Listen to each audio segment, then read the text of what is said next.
I would like to start basically with the roots. Micah Shemaiah, your name. Let's start with your name, which literally means one who fears the Almighty. Is that correct? One who loves the Almighty. Does that tell me you come from a very spiritual family, from a religious upbringing? Can you tell me a bit more about your roots and your upbringing? Yeah, man. Well, you're right in some ways. My name, both names, is one means one who fears Jah, and the other means one who loves Jah. Mm-hmm. And I was brought up not in a religious family, but in a spiritual family. Because really, growing up in Rastafari, we were taught that spirituality is really the trad of the Rastaman. Religion is a structure, as His Majesty has written in speeches before, and that structure has now been corrupted. It was made to kind of guide man into a spiritual direction, but it is now a corrupt structure, only serving the purpose of corrupt. So that's spiritually, that's how we grew up in the 12 tribes. And it's just a trad still. Growing up in the 12 tribes, it was all about the teachings of His Imperial Majesty, and also just the balance of who you are as a person, and how you can really maximize on the gifts that you have been given, being alive, and being blessed with talent.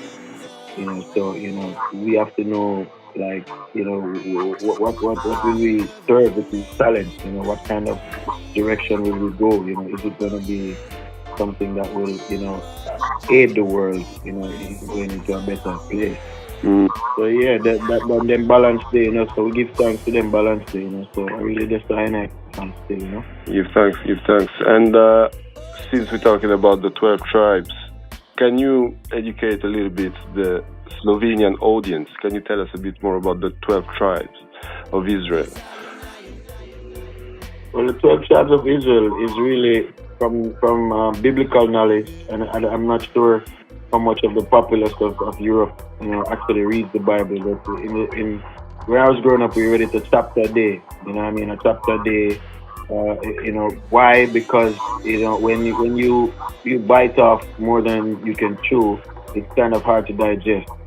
So it was broken down for us in a very simple format, a chapter a day, which gives you like a guide, through the whole story, and then being able to digest and then process each chapter for each day, and see the actual manifestation of it, within your life, the objective reality that we all live in. So that's the base, chapter a day, knowing the Bible, His Majesty say in it you will find truth for yourself, for your future actions, guidance for your future actions. So it is always something that I would implore people to partake of, because it is knowledge. And I know some people don't like to read, and some burn the Bible, because of the many translations and whatever, But the reality of words is that they are all within us because we wrote them.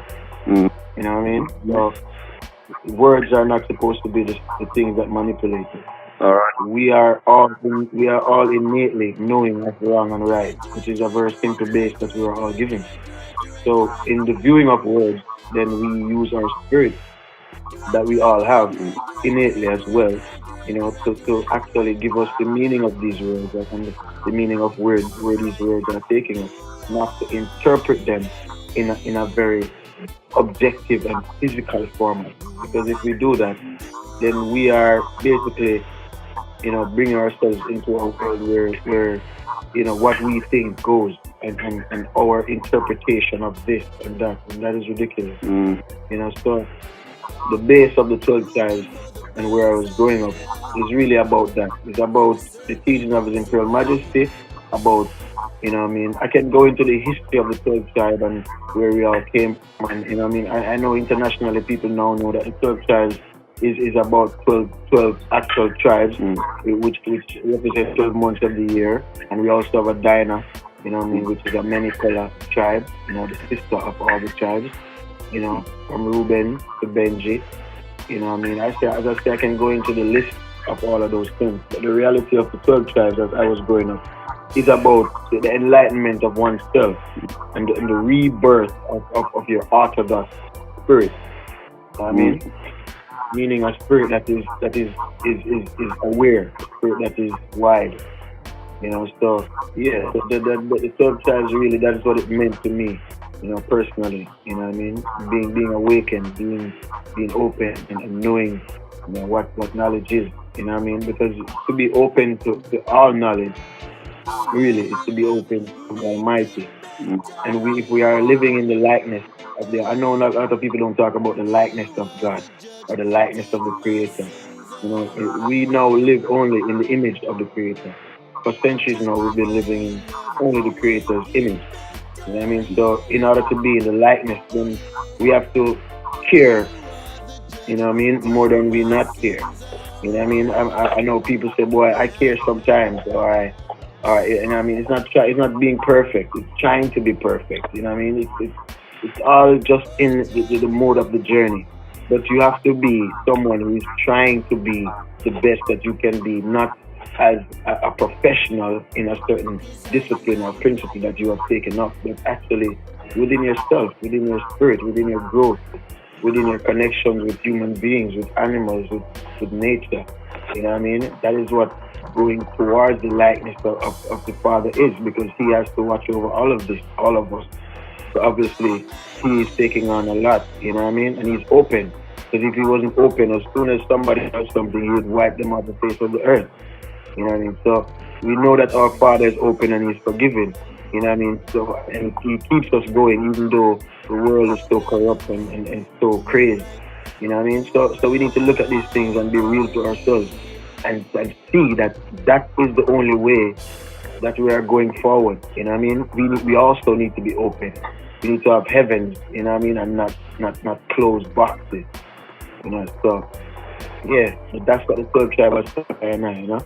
And thank you very much for that very educated answer. In your opinion, I've got a question about Rastafari and Rastafarian has known quite some persecution in Jamaica in the past.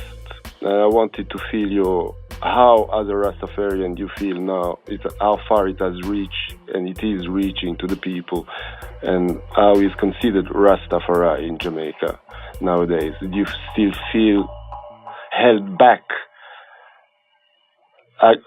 I'm pretty sure much less, but you still feel that sort of tension that has held back the Rastaman for a long time.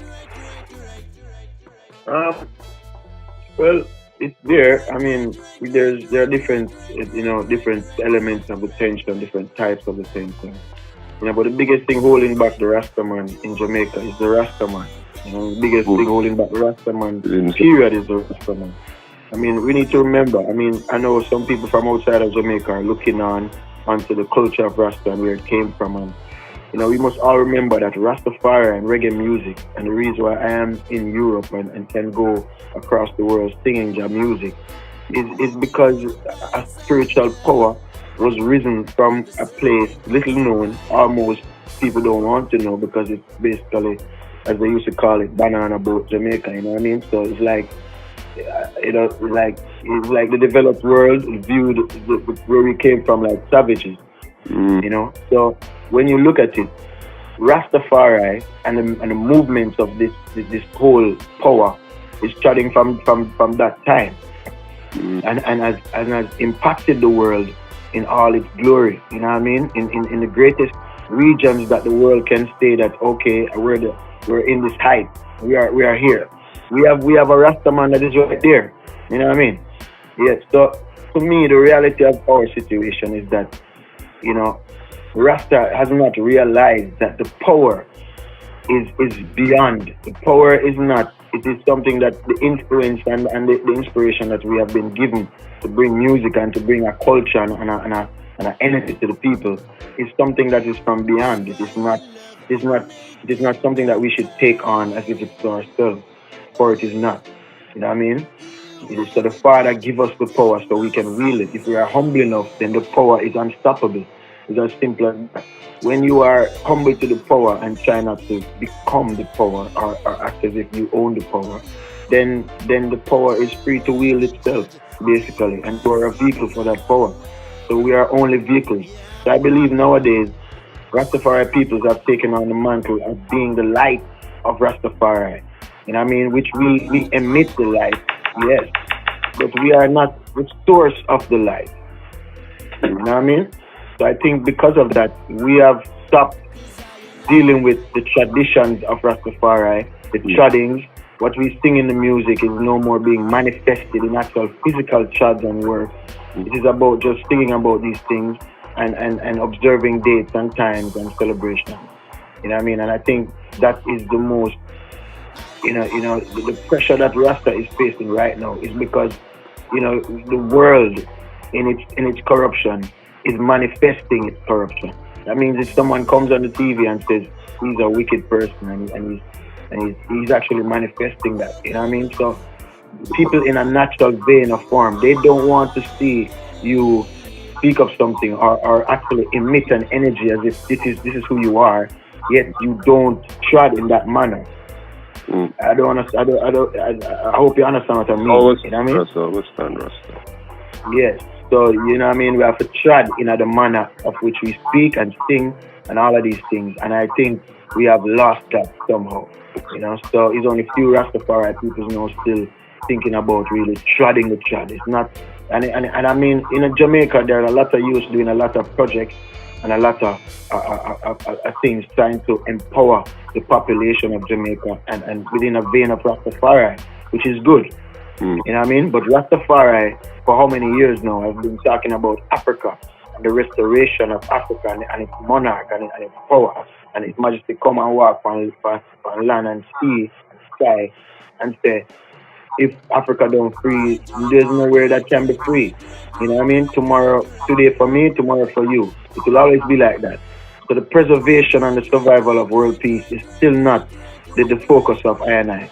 And until it is the focus of I&I, we'll always be in degradation and all that crap in Jamaica. Because, Jamaica, what they don't realize is that when His Majesty came to Jamaica, it sparked a revolution within the spirit of those who connect, the spirit of those who see and hear. But it also sparked a revolution in the spirit of those who don't want to connect, and the spirit of those who are for a different power. And that different power is very much in control of Jamaica and has always been. Jamaica is not a black people island or a cultural island or a Rasta island. Jamaica is all and has always been, you know what I mean, a backer master state. Mm-hmm. You know what I mean? Yes, sir. Which we grow up in and we flourish because of the spirit of Rastafari. So Africa is I&I birthright and I&I own. You understand? And I&I development spiritually. There's no more development spiritually in this part of the world. You know what I mean? True. Yeah, because we have to be able to see that people are actually suffering worse than we are. And that there's greater things than just, having a nice little home and a thing for yourself. You know what I mean? The world is not in a position where its greatest citizens is citizens that are gifted with gifts and powers from the Almighty to sit back and chill and lavish in luxury and act like stars. We are not in a world like that. You know what I mean? So I think, we need to address these things in Rastafari for us to go forward and even for the world to go forward. Because as I say, the spirit of what is us, what is man, what is natural man, that means surviving, is dying. And only Rastafari carries that spirit now. And if we don't preserve that and multiply that and get it into further and further regions, then we are in problem. Rasta, I wanted to ask you also, this was a very powerful answer from you. Give thanks. Wanted to ask you if you ever visited the motherland, Africa, and what was your experience like, if you did? Yeah, I went there twice. I went to South Africa first. Actually, we were promoting a documentary from Jamaica the Bad Friday, it was called, Alright. from the atrocities that happened in Jamaica in back in those days. You know what I mean? The Coral Gardens incident. Where can we visualize that documentary? You can check it out. I'm not sure where you can find it, but the leader of it, the man who I was working with, is called Junior Wedderburn. All right. And the documentary is actually called Bad Friday, the Coral Gardens. All right. Try to look it up. Sounds interesting. And how was your experience? What's your view? So I went there on that in 2012. You know what I mean? And it was in South Africa, and we went to Cape Town, we went to Johannesburg. You know, I actually went to a spot where Creator Mutua was teaching. He was not there at the time when I went there, but one of the spots where he taught. You know, which was very inspirational because I saw a lot of my own history connected, and I also saw a lot of the other history, because I'm actually from both sides of the world. You know what I mean? I'm half European and half African, Caribbean, whatever you want to call it. But I'm African because of my duty and because of the steps that I take to be who I am. You know what I mean? That is what defines you, really. You know, so yeah, you know, them chat there, it was very, very powerful. The performance, the shows were really secondary, you know, to the actual movements in the streets and meeting the people, and you know what I mean, going to the museums and seeing. I went to a museum in Johannesburg, and there were actually still ropes from all the people that they hung, back in the day. There are actually ropes hung up in the museum, in the ceiling. You know, they told us not to take pictures of these things, but there's a lot of horrific scenes in the museum. You know, I still believe that, you know, a history preserved is not a history in sorrow. You know what I mean? A history in sorrow is something that we live and we will always live, but we live not to be in sorrow. So I don't think that we should be preserving a history of sorrow. You know what I mean? Mm-hmm. And it is already preserved in our bloodlines and in the way that we have to be represented in the streets and the way that people deal with us from different countries, different races, different creeds. So to see museums like that in South Africa was really heavy to me. And those were no museums in South Africa, nor, you know, very few museums in the world are actually made or created by black people. And most of them are black because of the history. You know what I mean? Yeah. So I think, I'm not sure if people like looking at these things, but it was very horrific for me. As I said, the shows were secondary to what I experienced. You know, it was very powerful. I went to another place in Cape Town, which was like a shanty town. It was like miles and miles of zinc fence, and I mean, there's nowhere in Jamaica I've ever seen that in my life. You know, Jamaica is poor and people struggle in Jamaica, but I can tell you, from leaving the airport in Cape Town, driving to our hotel, it was like miles and miles of shanty town, straight back. Then we went to the most beautiful hotel in a waterfront, as they call it. You know. Yeah. That night, I went out to buy food that night, and I actually experienced the racism that still exists. You know what I mean? Because I was there, and a girl was serving. And apparently, I don't know if she wasn't serving fast enough, but she was dealt with like really disgracefully by this Jaffet system that was there standing beside me. And I had to look at her, and it was really horrible, you know what I mean? And some guy even tried to run me over as if, you know what I mean? He was walking towards me, and like I should just move. He was coming so fast. I was like, yo, what the hell? You know what I mean? So it still exists, you know what I mean? It's a reality. Yeah. We went back to the shantytown actually and performed, and it was one of the greatest experiences I've ever had in my life. Performing it, I never cried as much as I did in that performance. It was like a group because everybody was singing. We were singing Fire, Fire, something like that. I think it was one of those chants, like a Negro spiritual chant, you know what I mean? But it was really powerful. I met a lady from Jamaica who told me she burned up her passport at 17 years old. Mama, I don't remember her name, but she was a real mama in the village.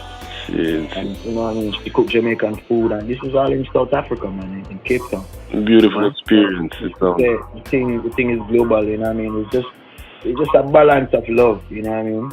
And when I went to Ethiopia, it's the same thing. You know, you see the struggle, but you also see a proud people, a people that are are actually reflective of who we are and who we were. You know what I mean? They are preserving who we were, and without them, we don't remember who we are. That's straight reality. You know, it's so hard for us in this hustle and bustle world that them said for us.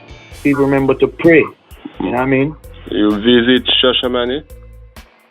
Yeah, I did go to Shashamane. I performed in Shashamane with Yardcore on did a dubwise tour in Africa, also Kenya. And yeah, Shashamane was one of the spots. Can you talk really nice. A little bit about Shashamane land, which is for us, you know, Jaland? Well, Shashamane is struggling because Shashamane has no sign of youth development, youth life. I mean, there's a school there, you know, but apart from that, you know, you might see the school, but in terms of the overall, you know, movement of the community, and you don't see youth, you know what I mean? You don't see youth doing stuff and getting the place up full, and to be honest, there's nothing there for youth because there's not even internet there, you know what I mean? All right. And the reality of it is we need to have the place where youths are to dwell has to be conducive to the development of a child. A child is in this world. It's not in the world that we lived in or the world in before or wherever. Even if we don't accept technology or we are not using it as to you know what I mean, for a child to be advancing in this world, it is a part of that child's growth. You know what I mean? So if for us to not to have these simple amenities in our communities is very, very backward in these days, and not because of a fault of us mostly, but because it's we have been stricken. You know what I mean? So as I said, Shashamane is beautiful. I think it's one of the most greenest places I saw from Addis to Addis. Where's that place called? Where His Majesty's bath is. So we went. Harar. In the Harar region. Yeah. Wando Guinea. That's what it's called. Wando Guinea. So you went there also? You visited His Majesty's birthplace? No, actually we went to the bath of His Majesty. Okay. You know, that place up in the hills where it was a small pool. We actually thought it would be bigger, but it was a small pool, and I've been bathing it, you know, Yardcore and one of my sisters and we were bathing it. And also one of my brethren on the tour in Malawi. So it was a beautiful place. The monkeys were up there, you know. Ethiopia is magic, you know. When you go to the top of the hills, it's like you're on top of the world. Like that's how it feels. It's so high. Yeah, so yeah, it's a magical place. So definitely looking to go back there, yeah? Actually, I'm looking to go forward. You know what I mean? Because I've already been back, you know. So if I go forward now, then I have a plan and I can stay and I can develop, you know. Now, let's speak about your music also, because we haven't spoken about it. You're also known as the Original Dread. Can you tell us how you got that nickname? if anything, yeah. Well, as I keep telling people, that's an album that I put out. It's not really my name. Oh, the album is really the song is the song is the title track of the album. But the name of the song is actually taken from my father, who brought me up in the 12 tribes and brought up me and my brothers and my sister. And taught us the values of being a natural man, you know. You know, not as I say, Rasta is the new name. Rasta is what empowers us in this time. But the original man, the reality of the original man in whatever BC or AC or wherever, he wasn't called Rasta, you know what I mean? But he still maintained the values of Rasta. The spirituality, the levity, eating properly, living properly, you know, observing the nature, living with the nature. You know what I mean? Yes, so that's where everything really comes from. You know, so my father really is the original Dread. He's the one who taught me all of that, you know, along with the brethren and sister in the 12 tribes and my mother. You know, so that song is dedicated to him. Really, people call me that because obviously it's a song I wrote. Yeah. But yeah, but and you know, even the Dread at the Control that people were calling me before. You know, I have the Dread at the Control originally, as people know, is Micah Dread. You know, I didn't, to be honest, when I made that song, I didn't know about Micah Dread. You know what I mean? Because I grew up in the 12 tribes and was focused mainly on 12 tribe artists who were very powerful in the world. So I really was spoiled in the 12 tribes, growing up with Freddie McGregor, Dennis Brown, Bob Marley. So I really never, like people like that I came to Europe and realized some really, you know, top quality artists in reggae music have been out here for years, you know, carrying the baton. And I never knew them, and Mikey Dread was one. So when I made that song, people started calling me Dread at the Control, and I had to tell them, I'm not the Dread at the Control. That's already been done. See it. So I wanted to ask you also, you're part of the EDB family, yeah, with the likes of Exile, Ras, Rasi, Kazam, and more. Yeah. Some of them already performed in Slovenia, as it goes. How did this? Yeah, it's weird. I've never performed in Slovenia for I'm touring for what, 4 years now. I've never performed in Slovenia. Coming soon?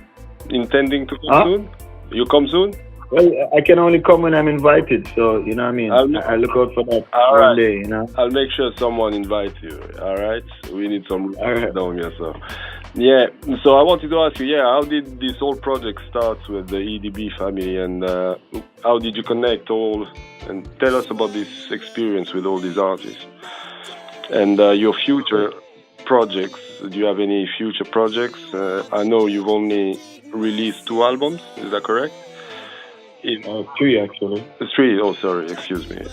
In quite a long period of time, so you're not as I wouldn't say productive, but you're not as releasing as other artists.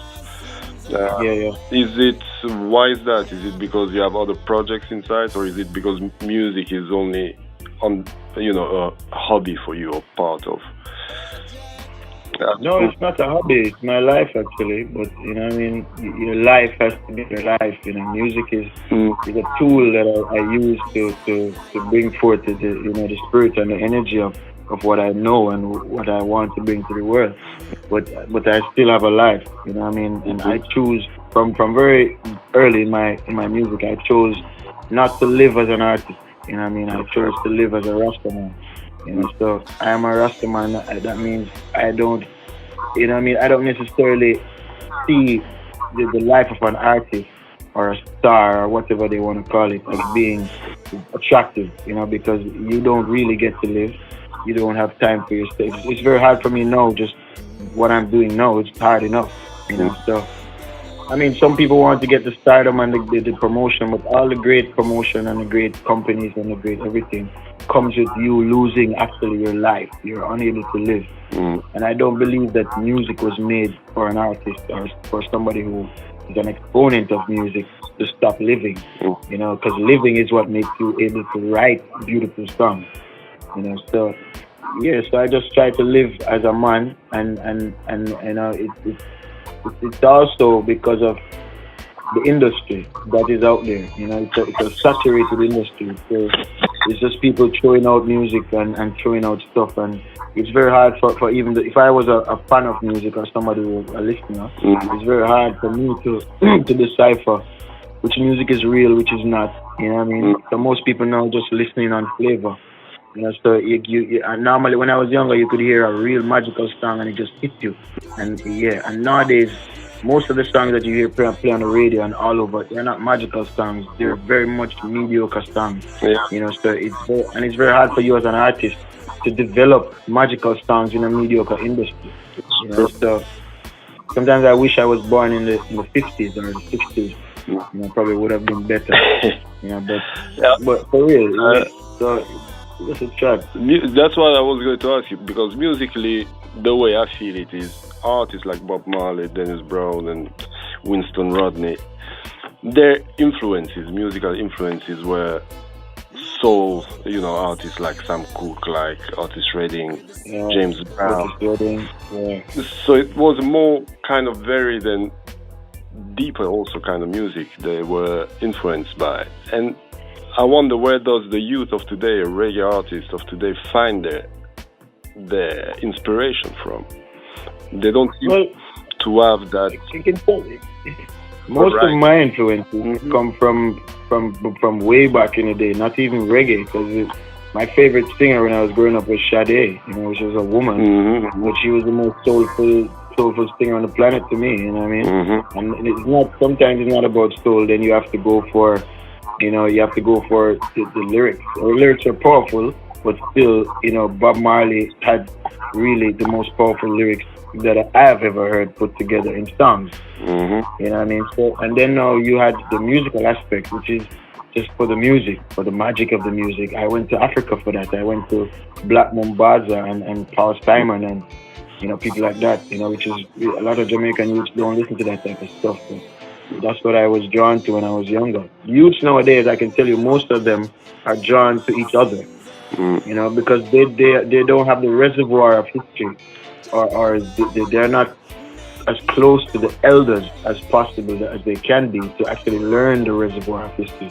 They tend to just follow each other. So if one man is doing this and it looks like it's working, then a man just follow him, and that's it. Yeah, so that's why most of the songs and most of they are regurgitative, and they don't last in the marketplace really.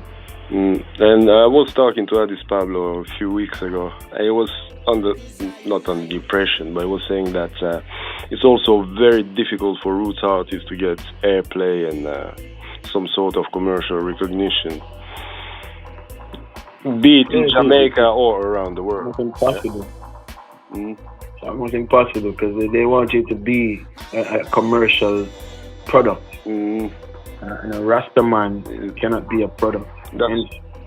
That's why all of our greats died and were killed, most of them, because a Rasta man cannot be a product. You know what I mean? If you even try to make him into a product, it won't work. You will destroy him, destroy the music. If you whatever it is that you like about this person and you are investing in them, I would suggest don't change it. Because if you change it, then you have a different product. Then to me, that's stupid business. That's how the world works. The world has a plan for the youths of tomorrow. That not really us or our elders or whatever. They have a plan always for the youths of tomorrow. And whatever the product is, it has to meet that plan.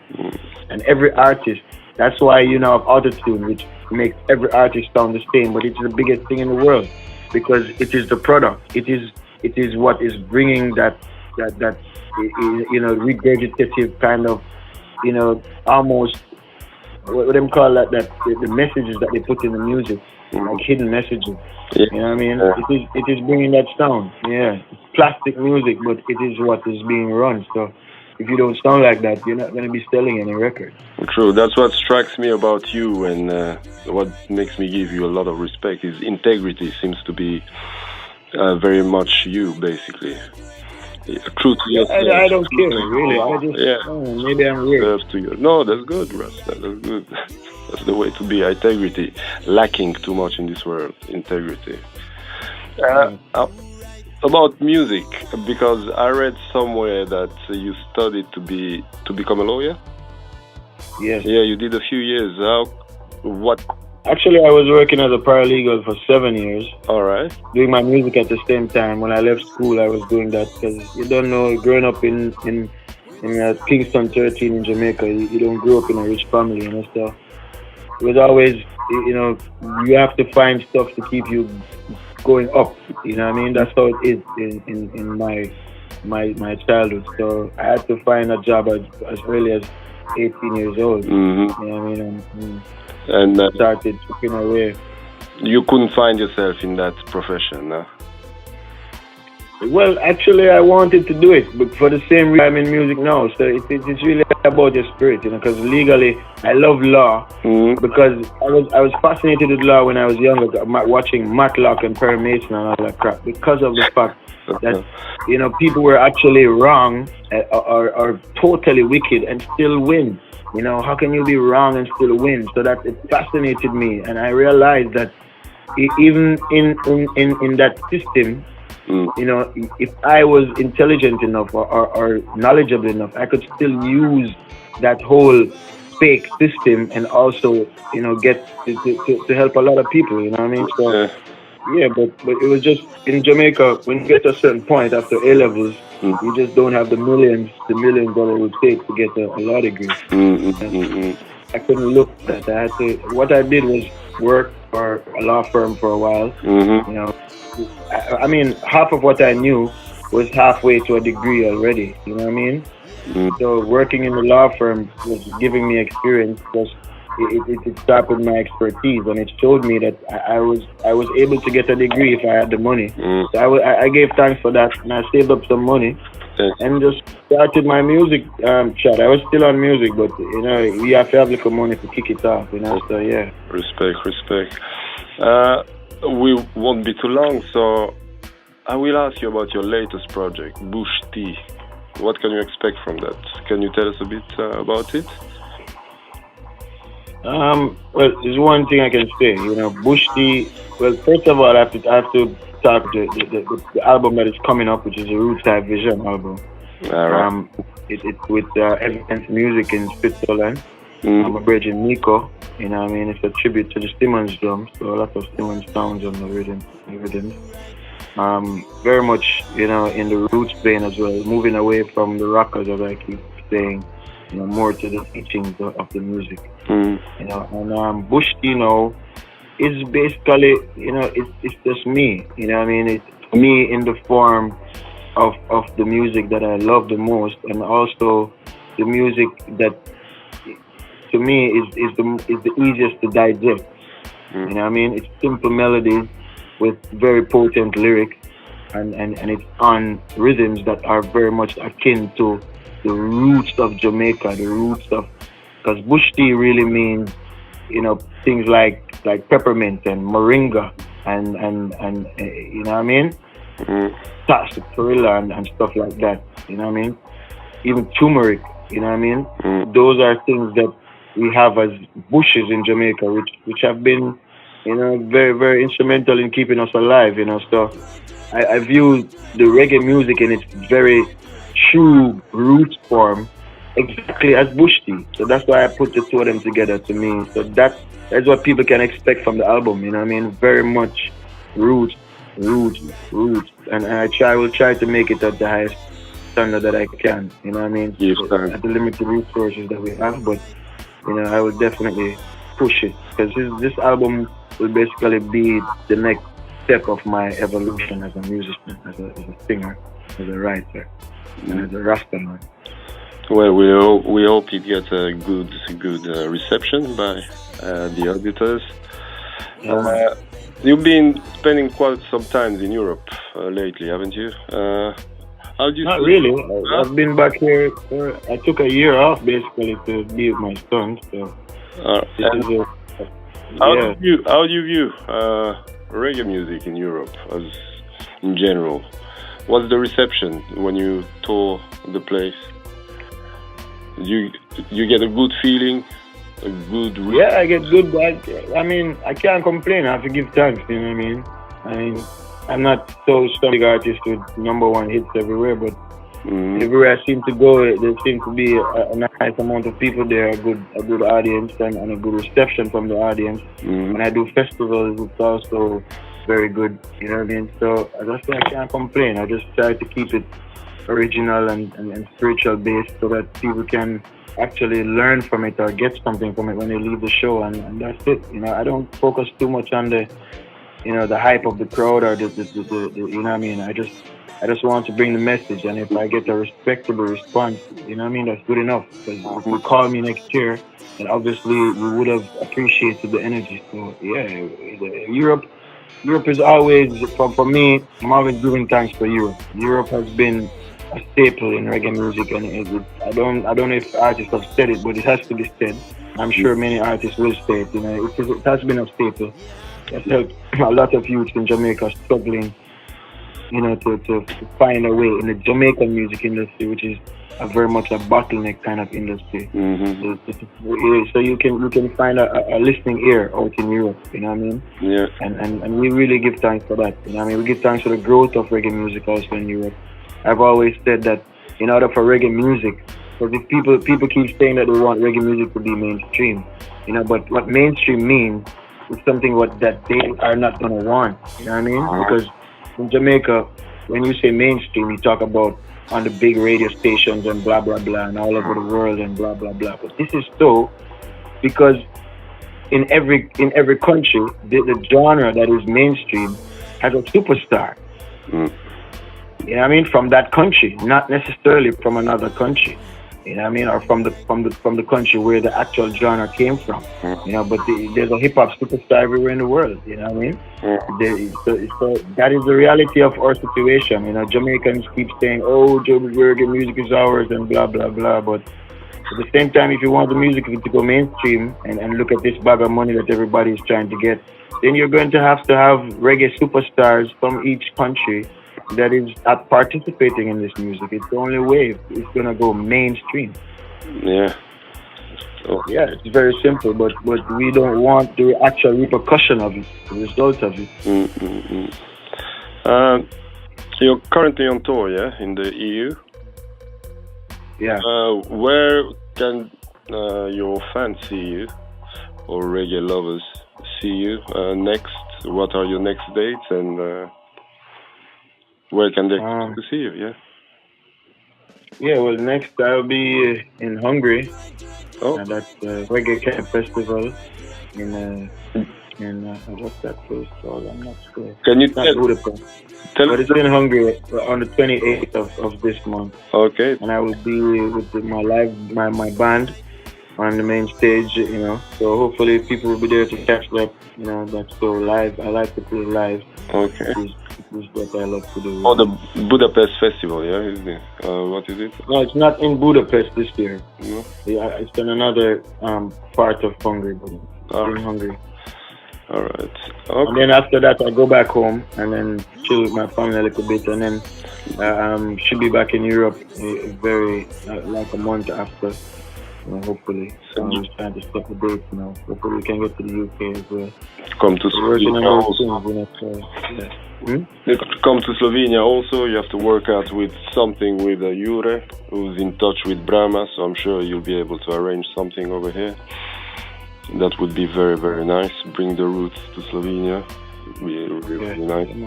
Just see how it goes. That would be great. I've just never been there. So beautiful country. You'd love it. Yeah, I've seen the pictures. I've seen Overjam. My brother showed me a lot of pictures from Overjam as well. And yes, man. It's green. Lovely, lovely. What's your next project after, the Bushti albums coming out? What are you thinking of doing next? Chill out, and do you have something in mind already? Well, I'm always making music in the studio, but a lot of the music that I make as well is for other artists that I strengthen or support, and they support me as well. My brethren and sisters, and sometimes people just come in and you catch a vibe and you help them with music. So, I mean, a lot of projects are coming out that we work on, but a lot of people don't know because we don't put our names up front, you know what I mean? But we do a lot of work. I engineer as well. I do my own productions.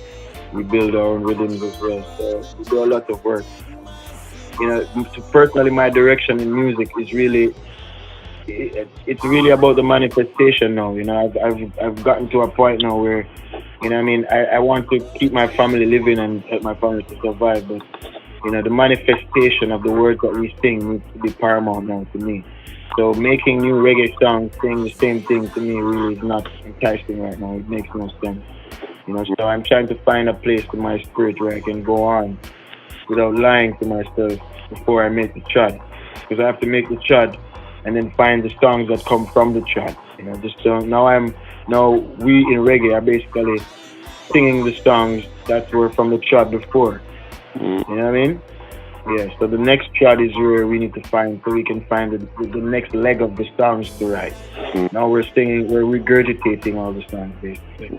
Sure. So I'm just looking at it from that perspective. So my growth and where I go really is dependent on how I see that manifestation happening, you know.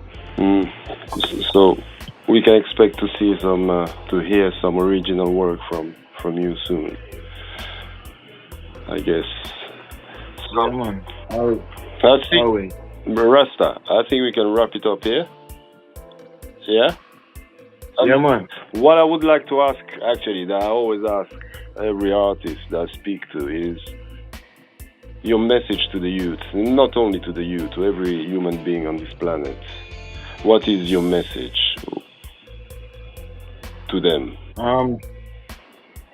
Well, for me right now, every time I do an interview, people ask me that, and I've always answered in mostly political correctness, you know. But to be honest, right now, my message would be to the people who are guiding the youth.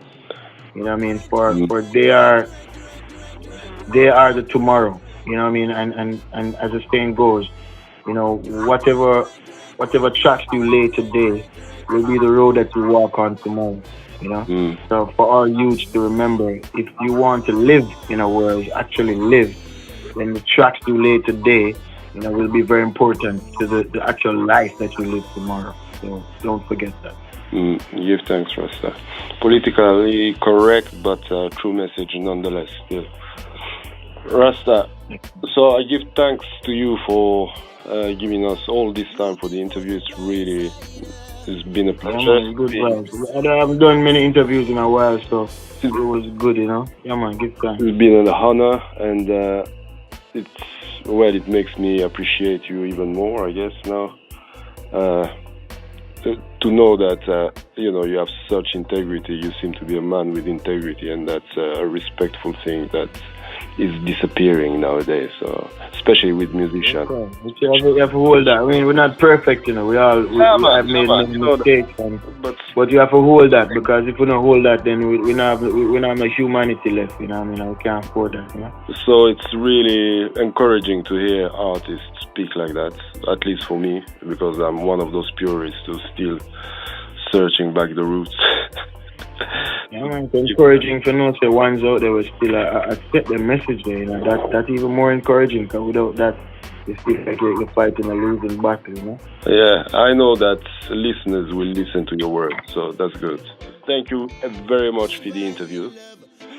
Yes, you're very welcome in Slovenia, at Miad, wherever. I'd like to meet you. You really are a respectable man, it seems. So when you come to Slovenia, make I know. I'm sure we'll organize that. All right?